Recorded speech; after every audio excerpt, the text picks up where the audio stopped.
Hello à toutes et à tous. Aujourd'hui, on continue notre petit périple vers le nord et on rentre, ça y est, dans la Côte d'Or, le département du 21, en découvrant la sous-région de la Côte de Bonne. C'est le cœur battant de la Bourgogne méridionale, la partie sud de la célèbre Côte d'Or. Longue d'une vingtaine de kilomètres, elle s'étend de Ladois-Sérigny au nord jusqu'à Cheilly-les-Maranges au sud. Donc c'est une terre de contraste, elle produit bien sûr de grands pinots, pinots noirs, de grands rouges, mais elle est surtout connue dans le monde entier pour ses blancs d'exception, taillés par le chardonnay. Ici, les villages alignés le long de la côte forment une véritable galerie de terroirs, chacun avec sa personnalité, mais tout participant à cette réputation unique, celle de donner naissance aux vins blancs les plus prestigieux du monde. Donc sans plus tarder, découvrons directement quelques infos clés à connaître sur cette sous-région. Le département concerné, comme je vous l'ai évoqué, c'est la Côte d'Or, le 21, euh, exclusivement dans la Côte d'Or. Elle constitue la partie sud de ce département viticole, avec Bonn comme capitale historique et économique. En termes de racines historiques, comme l'entièreté des autres sous-régions que je vous ai présentées, la vigne est implantée dès l'Antiquité par les Romains. Au Moyen Âge, ce sont les moines de Cîteaux, donc fondés au XIe siècle, en 1098. Elle joue un rôle clé en défrichant et structurant le vignoble. Et c'est au XIVe siècle, les ducs de Bourgogne renforcent la réputation des vins de Bonn en les promouvant dans toute l'Europe. La ville de Bonn devient alors un centre névralgique du commerce de vin, rôle qu'elle conserve encore aujourd'hui avec ses hospices et sa grande vente annuelle. Et bien sûr, quand on parle de la Côte de Bonn, impossible de ne pas évoquer les hospices de Bonn, véritable institution qui a marqué l'histoire du vignoble. Donc tout commence en 1443. Nicolas Rollin, chancelier du duc de Bourgogne, et son épouse Guigonne de Salins fondent l'Hôtel-Dieu de Bonn. Donc leur but, c'est d'accueillir et soigner les pauvres et malades. Après les ravages de la guerre de Cent Ans, cet hôpital, bien sûr au toit flamboyant de tuiles vernissées, est devenu l'un des monuments les plus emblématiques de la Bourgogne. Mais ce qui fait l'originalité des hospices, c'est leur lien direct avec la vigne. Dès le XVe siècle, ils reçoivent des donations de vignes en guise d'héritage. Et petit à petit, leur domaine viticole s'agrandit au point de devenir l'un des plus prestigieux de Bourgogne. Aujourd'hui, près de 60 hectares répartis sur la côte de Bonne et la côte de Nuit, exclusivement en appellation prestigieuse. Depuis 1859, chaque année, les hospices organisent une vente aux enchères caritative de leurs vins. Donc cet événement est devenu la plus célèbre vente de charité viticole au monde. C'est non seulement un baromètre des prix du marché bourguignon, mais aussi une vitrine internationale attirant les acheteurs, les collectionneurs et aussi les médias du monde entier. Aujourd'hui encore, les hospices de bonne finance grâce à cette vente leur activité médicale et sociale. Leur cuverie modernisée mais respectueuse de la tradition reste le symbole du lien indissociable entre le patrimoine hospitalier et le patrimoine viticole. Et donc la Côte de Bonne couvre environ 5700 hectares de vignes, répartis bien sûr en rouge à base de pinot noir et blanc de chardonnay, avec quand même une domination qualitative et historique de grands blancs. On retrouve environ 3000 exploitations viticoles, dont beaucoup de petits domaines familiaux, et une trentaine de caves coopératives, mais elles jouent un rôle beaucoup plus limité qu'en Mâconnais ou Chalonnais. Il y a bien sûr aussi les maisons de négoce bonnoises, Bouchard, Jadot, Drouin, etc. Euh, non, c'est pas, j'allais dire une autre maison, mais qui n'est pas à Bonn. Restent les grands acteurs commerciaux de la côte de Bonn, écoulant une part importante des volumes. Et notamment en termes de tendance des ventes, la côte de Bonne profite d'une forte demande mondiale pour ses grands blancs, Meursault, Poligny-Montrachet, Chassagne ou bien Corton Charlemagne. Cependant, la pression sur les prix est énorme, envolée justement des tarifs en primeur avec des hausses régulières de 10 à 15% sur les crus les plus recherchés. Mais on retrouve aussi les rouges de Bonne, Savigny, Choré, Pernan, Blany, restent plus accessibles et connaissent un regain d'intérêt car ils offrent une bonne alternative face à la côte de nuit, ce qu'ils produisent en rouge. Mais le marché quand même souffre néanmoins des volumes limités.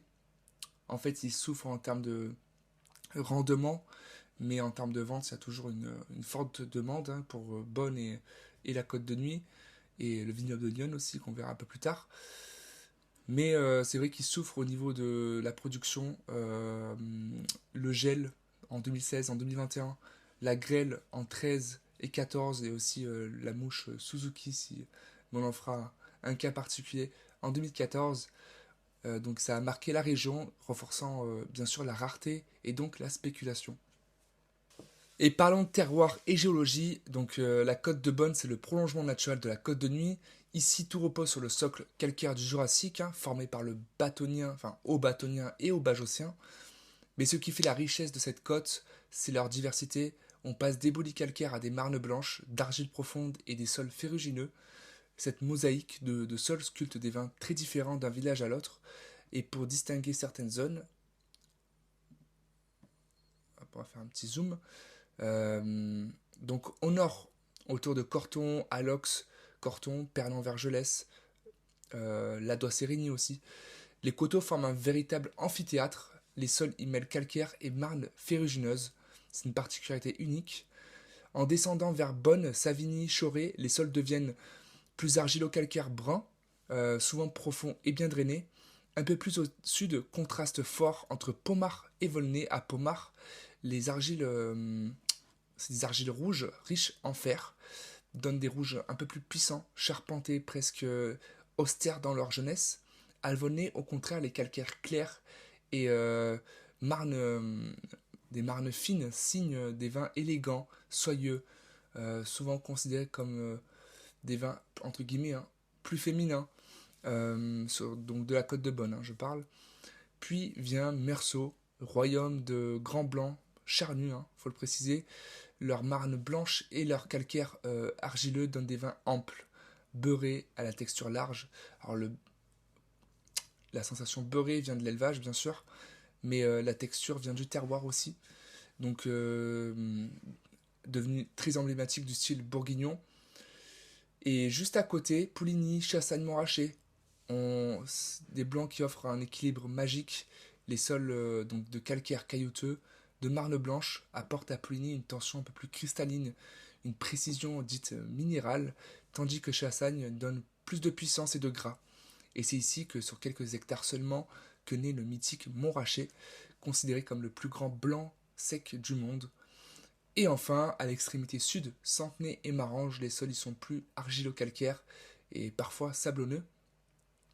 En termes de relief et climat, elle s'étire donc sur 220 à 360 mètres d'altitude.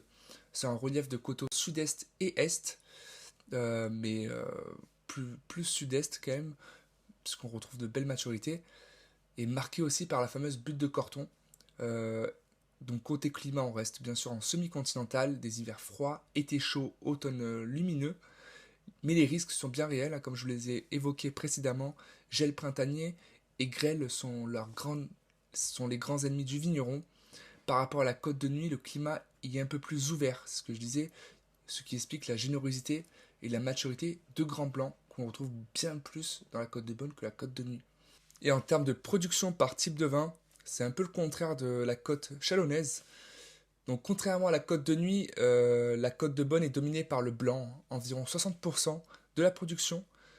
Donc les grands chardonnays font la renommée mondiale de la région, mais 40% de volume reste concentré par le pinot noir, donc de rouge, notamment à Bonne, Pommard et Volnay, et le rosé est quasi inexistant, malgré quelques exceptions, parfois qu'on peut trouver.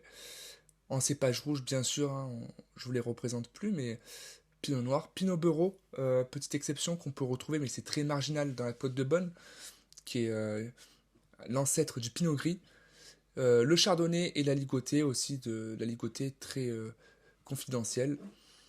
Voilà, je tiens à rappeler que le Chardonnay, auparavant, on l'appelait Beaunois ou Aubaine. Et ça y est, nous sommes dans les AOP de la côte de Bonne. Accrochez-vous, puisqu'il y en a quand même pas mal à connaître. Donc je rappelle qu'on retrouve toujours les AOP régionales de toute la Bourgogne, AOC Bourgogne, Coteau Bourguignon, Passe-Tougrain, Aligoté, Crémant et Bourgogne-Mousseux en rouge. On retrouve aussi quelques AOC sous-régionales, donc de la côte de Bonne. Alors, petite exception, AOC Bourgogne-Côte d'Or, c'est une dénomination géographique de l'AOC Bourgogne-Côte d'Or. Alors, je vais vous la montrer. On retrouve donc l'appellation régionale en marron un peu foncé. Et vous voyez qu'il y a une petite exception autour de l'Adois Sérénie, c'est que cette appellation ne figure pas. Alors, puisque c'est justement un lieu-dit, la chapelle Notre-Dame de l'Adois Sérénie, un lieu-dit communal, donc qui en a fait une dénomination géographique de la Bourgogne-Côte d'Or classique. Ensuite, on retrouve Haute-Côte de Bonne en 61.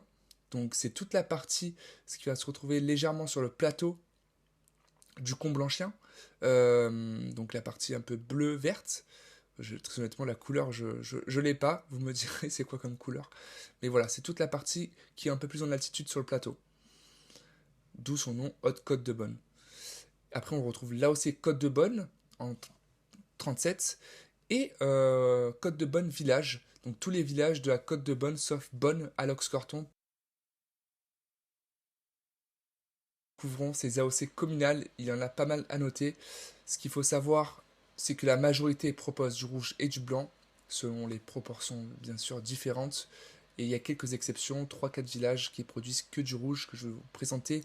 Faites attention aux emojis, ça signifie leur production par type de couleur. Donc c'est du nord au sud que je vous ai présenté cela.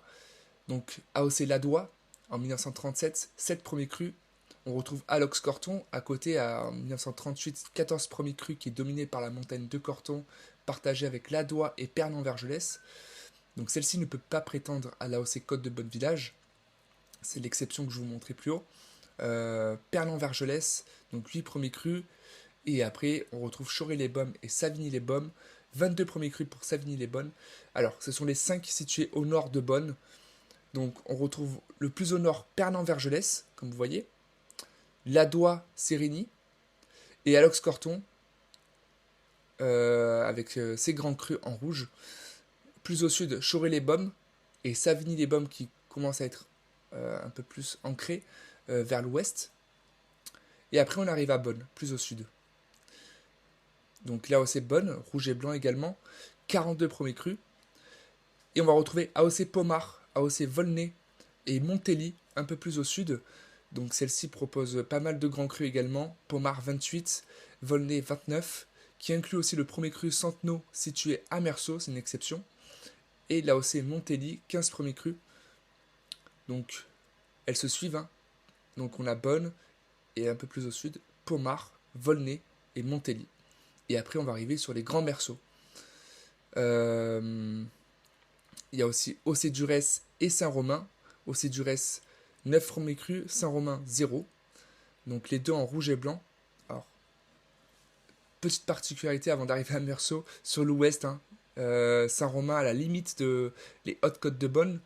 Elle est sur les côtes de Bonne, mais en dénomination village, du coup. En AOC village, excusez-moi. Océ-Durès entre Montély et Saint-Romain.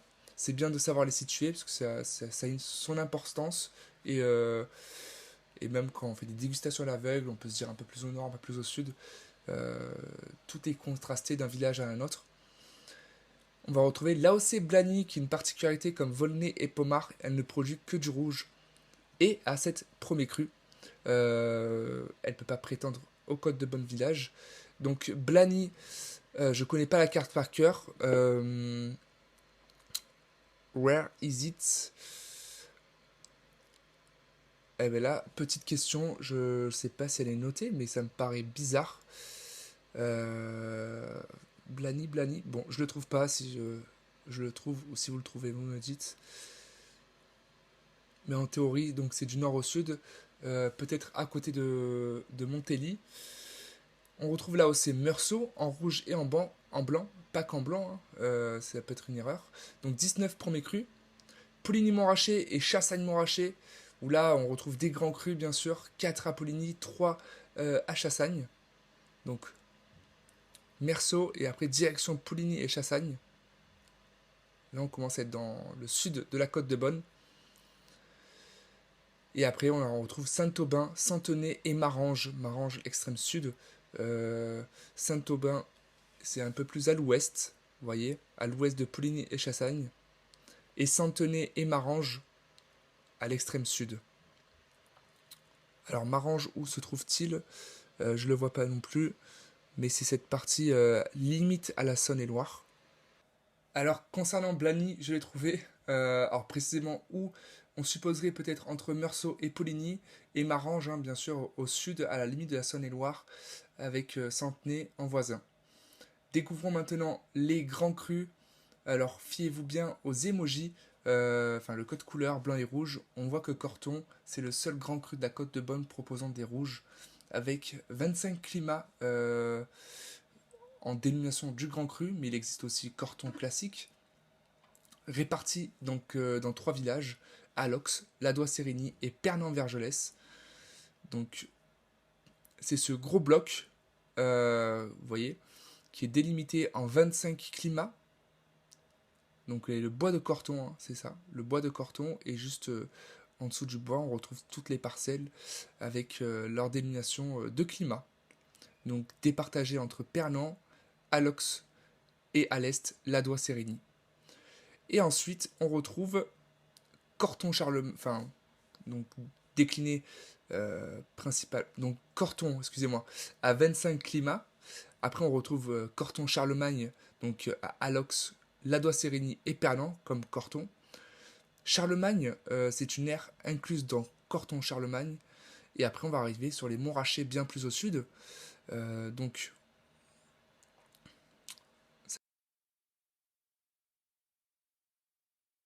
pour terminer cette masterclass, je me permets toujours de vous présenter quelques vignerons ou vigneronnes emblématiques de la région dont j'ai réalisé cette masterclass, la Côte de Beaune. Et pas des moindres, je ne vais pas présenter que des grandes légendes de cette région viticole. Aujourd'hui, je tiens à mettre en avant quelques jeunes vignerons ou vigneronnes de notre génération qui propulsent la Côte de Beaune dans un autre visage. Donc, Maison Glandien, Tino Cuban ou Tino Cuban, négoce et vinification, qui incarne une nouvelle génération donc de négociants vinificateurs en Côte de Beaune. Avec la Maison Glandien, il s'est forgé une réputation grâce à des micro-sélections précises, en travaillant des approvisionnements de qualité et en mettant l'accent sur des vinifications propres, euh, précises et respectueuses du fruit. Donc une maison jeune, mais déjà suivie par des amateurs de vin assez exigeants, tout comme Domaine Gilbert-Gillet à Savigny-les-Bonnes. Donc implanté à Savigny, ce domaine illustre la force tranquille des appellations secondaires de la Côte de Beaune. Ici, le pinot noir s'exprime sur des sols argilo-calcaires généreux, donnant des rouges souples, charnus, accessibles mais capables de belle garde. Et Gilbert Gillet incarne cette image d'artisanat bourguignon, rigoureux à la vigne, fidèle au terroir et attaché à des vins sincères. Voilà, si vous avez l'occasion de déguster, c'est grandiose. Ensuite, bien sûr, je tenais quand même à mettre une légende de la Côte de Beaune, Domaine Coche-Jury, donc véritable légende de Meursault, de la Bourgogne tout entière. Hein. Les chardonnays de Coche-Jury sont recherchés dans le monde entier pour leur style unique, précision chirurgicale, intensité aromatique, élevage long en fût parfaitement maîtrisé. Donc les vins allient richesse et tension avec une complexité inimitable qui fait ce domaine une icône mondiale du vin blanc. Voilà concernant la masterclass de la Côte de Beaune. Nous poursuivrons avec la fameuse Côte de Nuit et ses grands crus. Et on finira sur le vignoble de Lyon, de Chablis. Je vous souhaite une bonne semaine et on se dit à la semaine prochaine. Et bonne rentrée pour certains.